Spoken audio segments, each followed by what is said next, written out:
అందరికీ నమస్కారం అండి.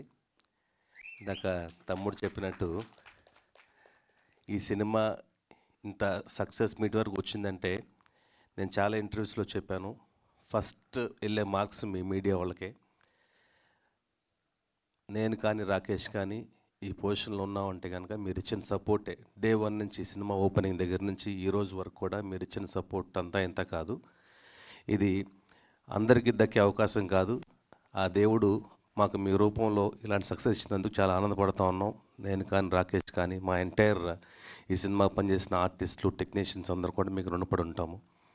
ఇంకా రాకేష్ గురించి చెప్పాలంటే మేము ఈ సినిమా ఎమోషనల్ బ్లాక్ బస్టర్ లాగా స్టార్టింగ్ నుంచి ఎండ్ వరకు మాకు అన్ని బాధలే ఉన్నాయి. అయ్యో ఈ సినిమా ఎందుకు స్టార్ట్ చేసామా అని బాధ వరకు వెళ్ళాం. సినిమా రిలీజ్ అవుద్దా లేదా అన్న క్షణం వరకు వెళ్ళాం. ఆల్మోస్ట్ ఒక 1 వీక్ రిలీజ్ ఉందన్నప్పుడు డేట్ అనుకున్నప్పుడు డేట్ మాత్రం అనుకున్నాం కానీ ఎవరు డిస్ట్రిబ్యూటర్ ఎవరైనా వస్తారా ముందు కూడా అనుకోలేదు. ఎందుకంటే చాలా సినిమాలు ఉన్నాయి. ఇప్పుడు కనుక ఈ డేట్ రిలీజ్ చేయకపోతే కనుక మళ్ళీ ఫిబ్రవరి ఎండ్ మార్చ్ వరకు ఈ సినిమా రిలీజ్ అవ్వదు. ఇలాంటి సినిమా అనుకున్న టైం రిలీజ్ అవ్వకపోతే కిల్ అయిపోతుంది. అలాగే రాకేష్ నేను కూర్చొని టెన్షన్ పడుతూ ఉన్న టైంలో రవీంద్రన్ నా మిత్రుడు ఒక నంబర్ పంపించారు. ఈయనతో మాట్లాడండి, చాలా మంచి వ్యక్తి, మీ సినిమాని రిలీజ్ చేస్తారు ఆయన అని చెప్పేసి. ఆయనే దీపార్ట్స్ శ్రీనివాస్ గౌడ్ గారు. వాళ్ళ ఆఫీస్కి వెళ్ళినప్పుడు సినిమా మిమ్మల్ని ఇద్దరు రిసీవ్ చేసుకొని ఒకటే మాట అన్నారు, నేను రాకేష్ని సార్ ఆయన పరిచయం చేసుకున్నాను, నేను అంజీని పరిచయం చేసుకుంటే మీ పరిచయాలు అవసరం లేదండి, మీ సినిమా గురించి అంతా నేను చూశాను, మీరు కానీ సుజాత గారు కానీ రాకేష్ గారు పట్టిన కష్టాలంతా నేను చూస్తున్నాను, ఈ సినిమా నేను కన్ఫామ్గా రిలీజ్ చేస్తాను, మీరు ధైర్యంగా వెళ్ళండి అని చెప్పి మాట ఇచ్చున్నారు. అండ్ ఎప్పుడు చూస్తారు సార్ సినిమా అని అడిగాం. లేదు సినిమా బాగున్నా రిలీజ్ చేస్తాను, బాగోలేకపోయినా రిలీజ్ చేస్తాను, ఇది నేను మీకు ఇచ్చే మాట అని చెప్పి ఒక మాట ఇచ్చారు. అండ్ ఇంకా లాస్ట్ మినిట్లో సినిమా రిలీజ్ బిఫోర్ చాలా టెన్షన్స్ ఉంటాయి కదా, అన్ని క్లియరెన్స్ తీసుకోవాలి. అలాగే మాకు కొన్ని క్లియరెన్స్ ల్యాబ్ సైడ్ నుంచి కొన్ని టెక్నీషియన్స్కి అంతా పేమెంట్స్ అయి పెండింగ్ ఉంటే మళ్ళీ మొదటికి వచ్చింది. మళ్ళీ నేను రాకేష్ కూర్చొని ఆలోచిస్తాను టైంలో ఏం చేద్దాం వీళ్ళందరూ క్లియరెన్స్ ఇవ్వకుండా ల్యాబ్ క్లియర్ అవ్వకుండా సినిమా బయటికి వెళ్ళదు కదా అని ఆలోచిస్తుంటే మళ్ళీ ఒక ఐడియా, పెద్ద ఆయన దగ్గరికి వెళ్దాం అని చెప్పేసి రాకేష్ కూడా చెప్పకుండా నేను ఇలా ఆయన కలిశాను. సార్ ఇంత చేస్తున్నారు కదా, ఈ సినిమా రిలీజ్ అవ్వాలంటే కొంచెం చిన్న పెండింగ్స్ పేమెంట్స్ ఉన్నాయి అని ఒక మాట అడగగానే ఎవరెవరికి ఎంత ఇవ్వాలి చెప్పండి అని చెప్పేసి ఆయనే మొత్తం నోట్ చేసుకొని వెంటనే వితిన్ అవర్స్లో అందరు క్లియరెన్స్ చేశారు. ఈ సభాముఖంగా ఆయనకి మళ్ళీ నేను ధన్యవాదాలు చెప్తా ఉన్నాను. శ్రీనివాస్ గౌడ్ గారు లేరంటే ఈ సినిమా రిలీజ్ అయ్యేది కాదు. నేను కానీ రాకేష్ కానీ ఇలా వచ్చి మాట్లాడేవాళ్ళం కాదు. ఇంకా ఆర్టిస్టుల విషయంలో ఈ సినిమాకి రాకేష్ ప్రొడ్యూసర్గా యాక్టర్గా చాలా కష్టపడ్డాడు. చాలామంది సినిమా అనౌన్స్ చేసినప్పుడు ఓపెనింగ్ అప్పుడు ఎందుకు రాకేష్తో సినిమా అని అడిగారు. వాళ్ళందరికీ సమాధానం ఈ సినిమా చెప్పింది. ఎందుకంటే ఇలాంటి ఒక చిన్న సినిమా ఇప్పుడున్న సిచ్యువేషన్లో 3 వీక్స్ ఆడడం 4th వీక్లోకి అడుగు పెట్టడం అనేది చాలా పెద్ద విషయం. అదంతా పక్కన పెట్టేస్తే ఆహా లాంటి ఒక సంస్థ సినిమాని నచ్చి తీసుకోవడం అనేది చాలా అభినందనీయం అండి. ఆహా టీం అందరికీ మా ధన్యవాదాలు. ఎస్పెషల్లీ శ్రీనివాస్ గారికి చాలా అద్భుతంగా మాట్లాడారు సినిమా గురించి, చాలా థ్యాంక్ యూ. ఎవరెవరైతే థియేటర్లో మిస్ అయ్యారో వాళ్ళందరికీ ఆహాలో ఎప్పుడు స్ట్రీమింగ్ అవుతుందని తొందరలో అనౌన్స్ చేస్తాము. అండ్ ఈ సినిమాలో వర్క్ చేసిన హీరోయిన్ అనన్య చాలా బాగా చేసింది ఆ అమ్మాయికి చాలా మంచి ఫ్యూచర్ ఉంటుంది. అండ్ వెరీ డెడికేటెడ్ యాక్ట్రెస్ అని చెప్పొచ్చు. ఎందుకంటే సత్యకృష్ణన్ గారు ఎంత డెడికేటెడ్ ఉంటారో మనకు తెలుసు. ఆవిడ డాటర్ కాబట్టి ఆవిడ చాలా బ్రహ్మాండంగా చేసింది ఈ సినిమాలో. అలాగే ఈ సినిమాలో యాక్ట్ చేసిన లోహిత్ గారు హీరో ఫాదర్గా రియల్గా ఉండిపోయారు. ఆ ఫాదర్ క్యారెక్టర్లో ఎప్పుడు ఆ క్యారెక్టర్ ఉండేవాళ్ళు. నేను నిజంగా నా ఊరిలో ఎవరో ఆ ఊరు మనిషి అనుకునేవాడిని ఒక్కోసారి. అలాగే నీట్గా కంప్లీట్గా వచ్చిన వెంటనే ఇమ్మీడియట్ డ్రెస్ మార్చేసుకొని ఆ ఊరిలో ఒక మనిషిలాగా ఉండిపోయి ఆ ఊరోళ్ళతో కూర్చొని అక్కడే వాళ్ళతో భోజనం చేసుకుంటూ వాళ్ళ మనిషిలాగా ఉండిపోయారు. అందువల్లనే ఇంత పెర్ఫార్మెన్స్ అంతా కూడా చాలా హెల్ప్ అయిందండి. మీకు మీ ఎక్స్పీరియన్స్ అనేది చాలా హెల్ప్ అయింది సినిమాకి. ఎందుకంటే చాలా రివ్యూస్లో అంతా కూడా లోహిత్ గారి గురించి చాలా బాగా రాశారు. ఎందుకంటే అండి ఆయనకున్న ఎక్స్పీరియన్స్ అనేది చాలా బ్రహ్మాండమైన ఎక్స్పీరియన్స్. కాకపోతే ఆయన ఎందుకు మంచి మంచి క్యారెక్టర్స్ రాలేదు నాకు అర్థం కాలేదు. కానీ ఈ సినిమా తర్వాత 100% లోహిత్ గారు చాలా బిజీ అవుతారు. ఎందుకంటే ఒక మిమిక్రీ ఆర్టిస్ట్గా ఆయన లిమ్కా బుక్ ఆఫ్ రికార్డ్స్లో ఎక్కిన పర్సన్ ఆయన. ఇంకా మన ఇండస్ట్రీ అంటే తెలుగు ఫిల్మ్ ఇండస్ట్రీ గుర్తించలేదేమో కానీ వరల్డ్ అంతా కూడా ఆయన గుర్తించింది ఆయన ఎటువంటి నటుడు అనేది. ఈ సినిమాతో ఆయన మంచి నటుడిగా చాలా మంచి పేరు వచ్చిందని నేను ఆశిస్తున్నాను. అలాగే మదర్గా చేసిన డాక్టర్ కీర్తిలత గారు చాలా బాగా చేశారు. ఎస్పెషల్లీ ఒక సీన్లో ఫాదర్ కొడుకుని కొడతా ఉంటే ఎమోషనల్గా ఫాదర్ కానివ్వండి మదర్ కానీ రియల్గా ఊర్లో జరుగుతుంది అలాంటివన్నీ. ఒక కొడుకు పరువు తీశాడంటే ఊర్లో వెంటనే రియాక్షన్ ఇస్తారు కదా, అలాగే ఆ ఇంటికి వచ్చి మామయ్య తిడతా ఉంటే ఇద్దరు ఫాదర్ మదర్ వెళ్ళి కొట్టడం, మదర్ కొడుకుని వెనకేసుకురావడం అనేది చాలా రియలిస్టిక్ సీన్స్ అన్నీ. మీలాంటి పెర్ఫార్మెన్స్ లేకపోతే కనుక ఆ సీన్ అలా పండేది కాదు. సో మీ అందరికీ థ్యాంక్ యూ. అలాగే ఇంకా మై మధు గారు ఎవరనేది చాలా చాలామందికి తెలియదండి. బలగం సినిమాతో మై మధు గారు ఎవరనేది సిల్వర్ స్క్రీన్ తెలిసిపోయింది. దానికంటే ముందే మధుకు ముందు మైమ్ అనే ఒక పదం చూసారా, ఆ పదానికి అర్హుడు మై మధు గారు. ఎందుకంటే ప్రపంచంలోనే ఆయన లాంటి మైమ్ చేసే ఒక పర్సన్ అనేది మనకి ఇండియాలో ఎస్పెషల్లీ హైదరాబాద్లో తెలంగాణ వాడవడం అనేది మన అదృష్టంగా ఫీల్ అవ్వాలి. అలాంటి మైమ్ మధు గారు మన సినిమాలో యాక్ట్ చేయడం చాలా ఆనందంగా ఉంది. మామయ్య క్యారెక్టర్ ఏదైతే ఉందో ఆయన తప్పితే ఇంక ఈ క్యారెక్టర్ ఎవరు చేయలేరేమో అన్నట్టు ఈ సినిమాలో ఆయన పెర్ఫార్మెన్స్ ఉంది. సో స్పెషల్లీ థ్యాంక్ యూ అండి మీకు. మళ్ళీ మనం కలిసి వర్క్ చేయాలి. మీ డేట్స్ చాలా బిజీ ఉన్నది మాకు తెలుసు, ఆయన వర్క్ చేయాలి.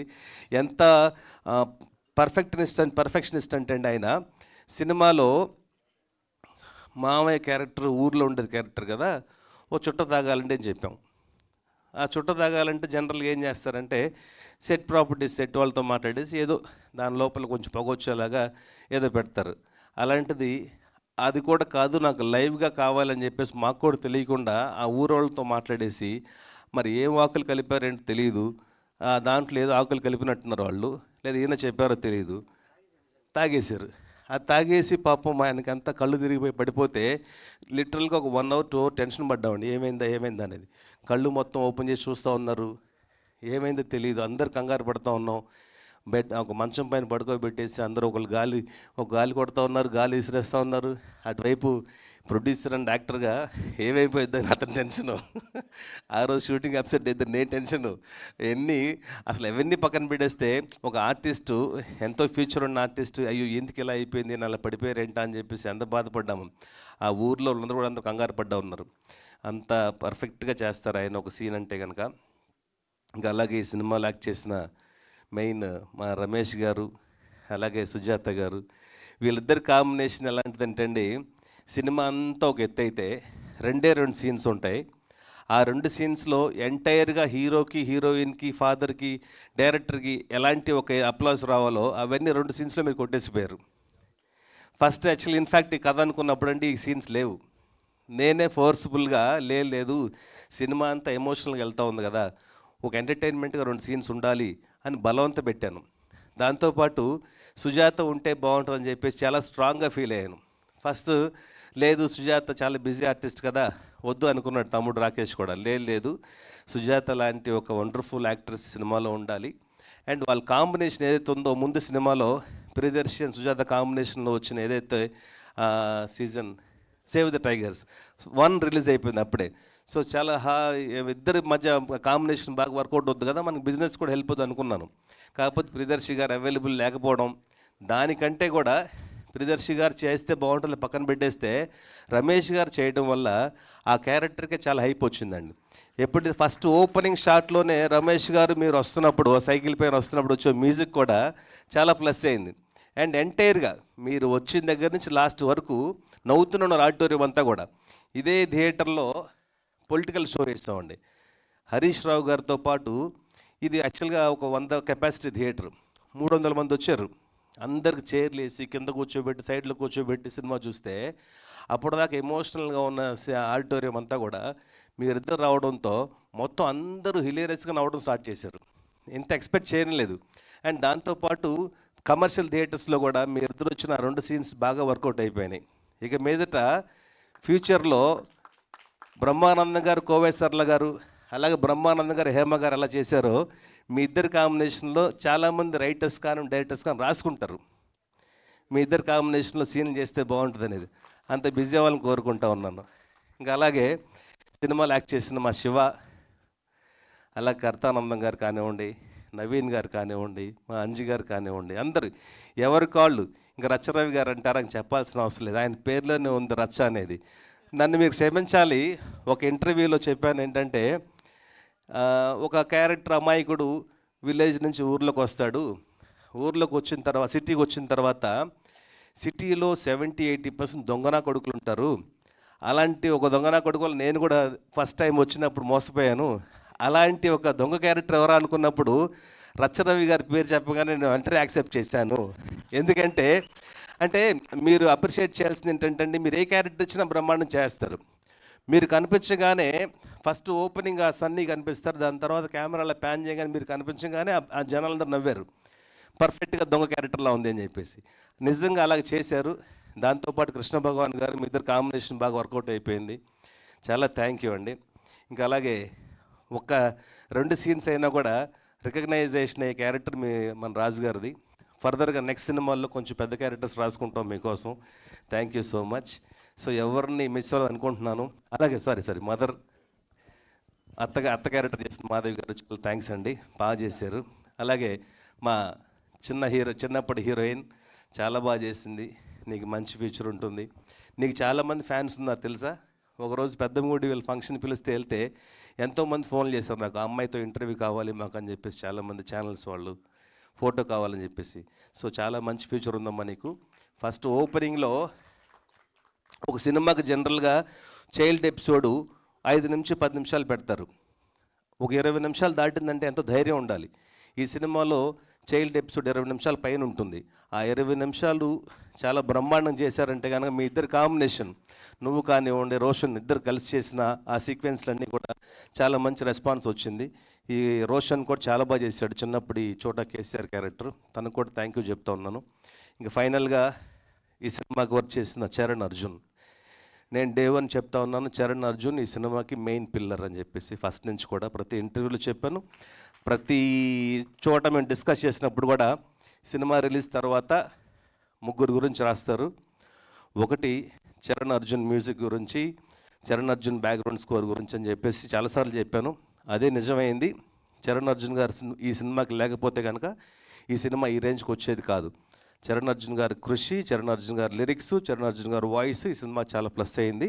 చరణ్ అర్జున్ గారికి పత్రికాముఖంగా థ్యాంక్స్ చెప్తా ఉన్నాను. మళ్ళీ మనం కలిసి వచ్చేయాలి సార్. అలాగే మధు గారు, బలగం సినిమాకి వర్క్ చేసిన ఎడిటర్ మధువే కావాలని చెప్పేసి నేను పట్టుబడ్డాను. వెంటనే తమ్ముడు యాక్సెప్ట్ చేశాడు, లేదు అలాంటి ఒక పాజిటివ్ హ్యాండ్ కావాలనే అని చెప్పేసి. ఈ సినిమాకి మధు చేసిన కృషి చాలా అభినందనీయం అండి. ఎక్కడ కూడా చాలా సినిమాలకి చాలా బోరింగ్ అనిపిస్తూ ఉంటుంది, థియేటర్లో చూస్తూ ఉంటాం కదా మనం, వెళ్ళి వెళ్ళిపోతూ ఉంటారు. అలాంటిది ఈ సినిమాకి స్టార్ట్ నుంచి ఎండ్ వరకు ఎవరు వెళ్ళకుండా బయటకి కూర్చున్నారంటే అది ఓన్లీ ఎడిటర్ మధు గారి వల్లనే.